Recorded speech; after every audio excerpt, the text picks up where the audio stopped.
ವಿಚಾರದಲ್ಲಿ D gang ನ ಕ್ರೌರ್ಯ ಎಂಥದ್ದು ಅನ್ನೋದಕ್ಕೆ ನೋಡಿ ಈ ವಿಚಾರಗಳು ಪುಷ್ಟಿ ಕೊಡ್ತಾ ಇದೆ. ಫೋಟೋಗಳು ಕೂಡ ದರ್ಶನ್ಗೆ ಕಂಟಕ ಆಗಬಹುದು. ತಲೆ ಮೈಕೈನಿಂದ ರಕ್ತ ಹರಿತಾ ಇದ್ರು ಕೂಡ ಜೀವ ಭಿಕ್ಷೆಯನ್ನ ರೇಣುಕಾಸ್ವಾಮಿ ಕೇಳಿದ್ರಂತೆ. ದರ್ಶನ್ಗೆ 4 ಫೋಟೋಗಳು ಕಂಟಕವಾಗ್ತಾ ಇದೆ. ಪ್ರದೋಷ್ ಐಫೋನ್ ನಲ್ಲಿದ್ದ 4 ಫೋಟೋಗಳನ್ನು ರಿಟ್ರೀವ್ ಮಾಡೋ ಕೆಲಸ ಕೂಡ ಆಗಿದೆ. ಡೀಟೇಲ್ಸ್ ಕೊಡ್ತಾರೆ ಮುರಳಿ. 4 ಫೋಟೋಗಳು ಡಿ ಗ್ಯಾಂಗ್ ನ ಕ್ರೌರ್ಯ ಹಾಗೂ ಕೊನೆ ಕ್ಷಣದ ತನಕ ಪ್ರಾಣ ಭಿಕ್ಷೆಯನ್ನ ರೇಣುಕಾಸ್ವಾಮಿ ಹೇಗ್ ಬೇಡಿದ್ರು ಅನ್ನೋದನ್ನ ಉಲ್ಲೇಖ ಮಾಡ್ದಂಗೆ ಕಾಣಿಸ್ತಾ ಇದೆ. ಯಾವಾಗ ರಿಟ್ರೀವ್ ಆಗಿರೋದು, ಇದು ಯಾವ ರೀತಿ ಆರೋಪಿಗಳಿಗೆ ಕಂಟಕ ಆಗಬಹುದು, ಏನೆಲ್ಲ ಇದೆ, ಕೇವಲ ಫೋಟೋ ಮಾತ್ರನಾ, ವಿಡಿಯೋನು ಕೂಡ ಇದೆಯಾ? ಖಂಡಿತವಾಗಿಯೂ ಮಮತಾ, ಯಾಕೆಂದ್ರೆ ಪ್ರಮುಖವಾಗಿ 3 ಸೆಕೆಂಡ್ಗಳ ವಿಡಿಯೋನ ಏನು ಪ್ರದೋಷ್ ಅವರು ರೆಕಾರ್ಡ್ ಅನ್ನ ಮಾಡಿದ್ರು. ಯಾಕೆಂದ್ರೆ ಏನು ಚಿತ್ರದುರ್ಗದಿಂದ ಪಟ್ಟಣಗೆರೆ ಶೆಡ್ಗೆ ರೇಣುಕಾಸ್ವಾಮಿಯನ್ನು ಅಪಹರಣ ಮಾಡ್ಕೊಂಡು ಬರ್ತಾರೆ. ಅಪಹರಣನ ಮಾಡ್ಕೊಂಡು ಬಂದ ಬಳಿಕ ಆತನಿಗೆ ಮಾರಣಾಂತಿಕವಾಗಿ ಹಲ್ಲೆ ಮಾಡುವಂಥದ್ದು. ಅಂದ್ರೆ ಅವನನ್ನ ಅಪಹರಣ ಮಾಡ್ಕೊಂಡು ಕರ್ಕೊಂಡು ಬರೋ ಸಂದರ್ಭದಲ್ಲಿ ಅವರ ಉದ್ದೇಶ ಒಂದೇ ಆಗಿತ್ತು, ರೇಣುಕಾಸ್ವಾಮಿಯಿಂದ ಪವಿತ್ರ ಗೌಡಗೆ ಒಂದು ಕ್ಷಮೆಯನ್ನ ಕೇಳಿಸ್ಬೇಕು. ಕ್ಷಮೆಯನ್ನ ಕೇಳಿಸಿದ ಬಳಿಕ ಆ ಕ್ಷಮೆ ಕೇಳುವಂತ ವಿಡಿಯೋ ಏನಿತ್ತು, ಆ ವಿಡಿಯೋವನ್ನ ಸೋಷಿಯಲ್ ಮೀಡಿಯಾದಲ್ಲಿ ಅಪ್ಲೋಡ್ ಅನ್ನ ಮಾಡಬೇಕು. ಜೊತೆಗೆ ಪವಿತ್ರ ಗೌಡ ವಿಚಾರಕ್ಕೆ ಯಾರು ಕೂಡ ಬರಬಾರ್ದು, ಜೊತೆಗೆ ಆಕೆಗೆ ಯಾರು ಕೂಡ ಕೆಟ್ಟದಾಗಿ ಕಾಮೆಂಟ್ ಅನ್ನ ಮಾಡಬಾರ್ದು ಅನ್ನೋದು ಒಂದು ವಿಚಾರ ಆಗಿತ್ತು. ಯಾಕಂದ್ರೆ ವಿಜಯಲಕ್ಷ್ಮಿ ಅವ್ರಿಗೂ ಮತ್ತು ಪವಿತ್ರ ಗೌಡ ಅವ್ರಿಗೂ ಇನ್ಸ್ಟಾಗ್ರಾಮ್ ನಲ್ಲಿ ನಡೆದಂತ ಒಂದಷ್ಟು ವಾರ್ ಏನಿತ್ತು, ಆ ವಾರ್ಗೆ ಸಂಬಂಧಪಟ್ಟಂತೆ ಪವಿತ್ರ ಗೌಡವನ್ನ ತುಂಬಾ ತುಚ್ಛವಾಗಿ ಮತ್ತು ಕೆಟ್ಟದಾಗಿ ಮಾತನಾಡುವ ಒಂದಷ್ಟು ಪ್ರಯತ್ನಗಳನ್ನ ಸಾಕಷ್ಟು ಜನ ಮಾಡ್ತಾ ಇದ್ರು. ಆ ಹಿನ್ನೆಲೆಯಲ್ಲಿ ಯಾರಿಗಾದ್ರೂ ಒಬ್ಬರಿಗೆ ಈ ರೀತಿಯ ಪಾಠವನ್ನ ಕಲಿಸಿದ್ರೆ ಆ ಪಾಠದಿಂದ ಎಲ್ಲರೂ ಎಚ್ಚೆತ್ಕೊಂಡು ಆ ಪವಿತ್ರ ಗೌಡ ವಿರುದ್ಧ ತುಚ್ಛವಾಗಿ ಮಾತಾಡುವಂಥದ್ದು, ಅವ್ಯಾಚ ಪದಗಳಿಂದ ನಿಂದನೆಯನ್ನ ಮಾಡುವಂಥದ್ದು, ಇದನ್ನೆಲ್ಲ ಕೂಡ ಸಂಪೂರ್ಣವಾಗಿ ನಿಲ್ಲಿಸ್ತಾರೆ ಅಂತ ಹೇಳಿ ರೇಣುಕಾಸ್ವಾಮಿಯಿಂದ ಒಂದು ಕ್ಷಮೆಯನ್ನ ಕೇಳೋ ಒಂದು ಪ್ರಯತ್ನ ಕೂಡ ಮಾಡ್ಕೊಂಡಿರ್ತಾರೆ. ಮಮತಾ, ಆತನಿಗೆ ಸಾಕಷ್ಟು ಮಾರಣಾಂತಿಕವಾಗಿ ಹಲ್ಲೆಯನ್ನ ಮಾಡಿರ್ತಾರೆ. ಆತ ಸಂಪೂರ್ಣವಾಗಿ ನಿಶಕ್ತನಾಗಿರ್ತಾನೆ, ಅರೆಜೀವ ಆಗಿರ್ತಾನೆ. ಆತ ಅರೆಜೀವ ಆಗಿದ್ದಂತ ಸಂದರ್ಭದಲ್ಲಿ ಪ್ರದೋಷ್ ತನ್ನ ಐಫೋನ್ ಅನ್ನ ತೆಗೆದುಕೊಂಡು ಆತನಿಂದ, ಅದೇ ದರ್ಶನ್ ಯಾವಾಗ ಪಟ್ಟಣಗೆರೆ ಶೆಡ್ಗೆ ಹೋಗ್ತಾರೆ, ಪಟ್ಟಣಗೆರೆ ಶೆಡ್ಗೆ ಹೋಗಿ ಅಲ್ಲೂ ಕೂಡ ಹಲ್ಲೆಯನ್ನ ಮಾಡುವಂಥದ್ದು.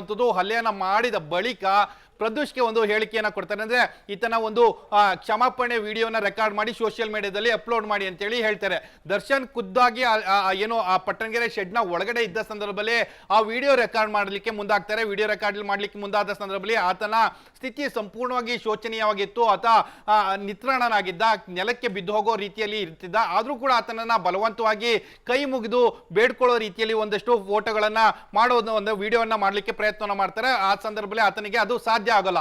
ಅದು ಏನು ಕೇವಲ 4 ಫೋಟೋಗಳೇನಿತ್ತು, ಆತ ನಿತ್ರಾಣನಾಗಿ ಕುಳಿತುಕೊಂಡಿರುವಂಥದ್ದು, ನೆಲದ ಮೇಲೆ ಬಿದ್ದಿರುವಂಥದ್ದು, ಆತನಂತ ಕೈ ಮುಗಿದು ಬೇಡ್ಕೊಳ್ತಾ ಇರೋಂಥ ಪರಿಸ್ಥಿತಿಯಲ್ಲಿರುವಂಥ ಫೋಟೋಗಳು, ಈ 4 ಫೋಟೋಗಳೇನಿತ್ತು, 4 ಫೋಟೋಗಳು ಕೂಡ ಪ್ರದೋಷ್ನ ಮೊಬೈಲ್ ನಲ್ಲಿ ಇತ್ತು ಅನ್ನೋದ್ರ ಬಗ್ಗೆ ಮಾಹಿತಿಗಳಿತ್ತು. ಆದ್ರೆ ಅದಕ್ಕೆ ಅಧಿಕೃತವಾಗಿ ಯಾವುದೇ ರೀತಿಯ ಸ್ಪಷ್ಟನೆಗಳು ಕೂಡ ಇರಲಿಲ್ಲ. ಈಗ FSL ನ ರಿಪೋರ್ಟ್ ಮತ್ತು ರಿಟ್ರೀವ್ ನ ಮಾಹಿತಿಗಳಿಂದ ಇದೆಲ್ಲ ಕೂಡ ಸಂಪೂರ್ಣವಾಗಿ ಪೊಲೀಸರ ಕೈ ಸೇರಿರುವಂಥದ್ದು. ಪೊಲೀಸರ ಕೈ ಸೇರಿರೋ ಹಿನ್ನೆಲೆಯಲ್ಲಿ ಪ್ರದೋಷ್ನ ಮೊಬೈಲ್ ಇದ್ದಂಥದ್ದು, ಜೊತೆಗೆ ದರ್ಶನ್ ಮತ್ತು ವಿನಯ್, ಪ್ರದೋಷ್ ಇವ್ರ ಮೂವರಿಗೂ ಕೂಡ ದೊಡ್ಡ ಮಟ್ಟದ ಸಂಕಷ್ಟ ಎದುರಾಗ್ತದೆ. ಇಡೀ ಪ್ರಕರಣದಲ್ಲಿ ಇವರ 3 ಜನರ ಇನ್ವಾಲ್ವ್ಮೆಂಟ್ ಮೊದಲನೇ ದಿನದಿಂದ ಕೊನೆ ಮೃತದೇಹವನ್ನ ವಿಲೇವಾರಿ ಮಾಡೋ ತನಕ ಮತ್ತು ಆರೋಪಿಗಳು ಪೊಲೀಸರ ಮುಂದೆ ಹೋಗಿ ಸರೆಂಡರ್ ಆಗೋ ತನಕನೂ ಕೂಡ ಇವರ ಪಾತ್ರ ಇತ್ತು ಅನ್ನೋದ್ರ ಬಗ್ಗೆ ಎಸ್ಟಾಬ್ಲಿಷ್ ಆಗಿಕ್ಕೆ ಇದೊಂದು ದೊಡ್ಡ ಪ್ರಮುಖ ಸಾಕ್ಷ್ಯವಾಗಿ ಪರಿಗಣಿಸಿರುವಂತದ್ದು. ಮಮತಾ, ಆಲ್ ರೈಟ್, ಧನ್ಯವಾದ ಮುರಳಿ ತಮ್ಮೆಲ್ಲ ಮಾಹಿತಿಗಾಗಿ. ಒಟ್ಟಿನಲ್ಲಿ ಇಡೀ ಪ್ರಕರಣದಲ್ಲಿ ಆರೋಪಿಗಳ ಕೃತ್ಯ ಯಾವ್ಯಾವ ಹಂತದಲ್ಲಿ ಹೇಗಿದೆ ಅನ್ನೋದನ್ನ ಬೈಫೋರ್ಕೇಟ್ ಮಾಡುವ ಕೆಲಸವನ್ನ ಕೂಡ ಚಾರ್ಜ್ ಶೀಟ್ ಸಲ್ಲಿಕೆ ಮಾಡೋ ಸಂದರ್ಭದಲ್ಲಿ ಪೊಲೀಸರು ಮಾಡ್ಲಿಕ್ಕಿದ್ದಾರೆ.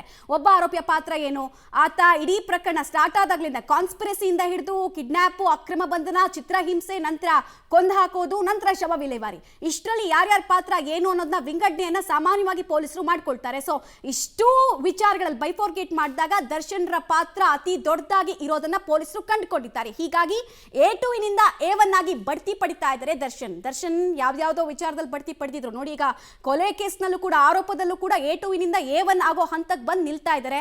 ಸೊ ಅಲ್ಲಿಗೆ ಅವರ ಜಾಮೀನಿನ ಭವಿಷ್ಯ ಅಗೇನ್ ಡೋಲಾಯಮಾನವಾಗುತ್ತಾ ಅನ್ನುವಂತಹ ಕುತೂಹಲ ಕೂಡ ಇದೆ. ಜಾಮೀನು ಪಡೆಯೋದಕ್ಕೆ ಬೇರೆ ಬೇರೆ ರೀತಿಯಾದಂತಹ ಸ್ಟ್ರಾಟಜಿಗಳನ್ನ ಅವರ ಗ್ಯಾಂಗ್ ಮಾಡ್ತಾ ಬರ್ತಾ ಇತ್ತು. ನೋಡ್ತಾ ಇದ್ರೆ ನಟ ದರ್ಶನ್ಗೆ ಕಂಟಕ ಫಿಕ್ಸ್ ಅನ್ನೋ ವಿಚಾರಕ್ಕೆ ಸಂಬಂಧಪಟ್ಟಂತೆ ಪೊಲೀಸರಿಗೆ ಲಭ್ಯ ಆಗಿರುವಂತಹ ಕ್ರೂಷಿಯಲ್ ಪ್ರೂಫ್ಗಳು ಏನೇನು ಅಂತ.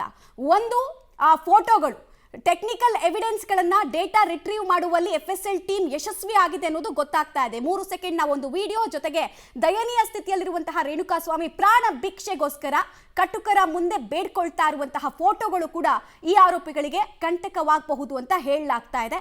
ಸೊ ಚಾರ್ಜ್ ಶೀಟ್ ಸಲ್ಲಿಕೆಯ ನಂತರ ಆರೋಪಿಗಳ ಕ್ರೌರ್ಯ ಇನ್ನಷ್ಟು ಬಯಲಾಗೋದ್ರಲ್ಲಿ ಯಾವುದೇ ಅನುಮಾನ ಇಲ್ಲ.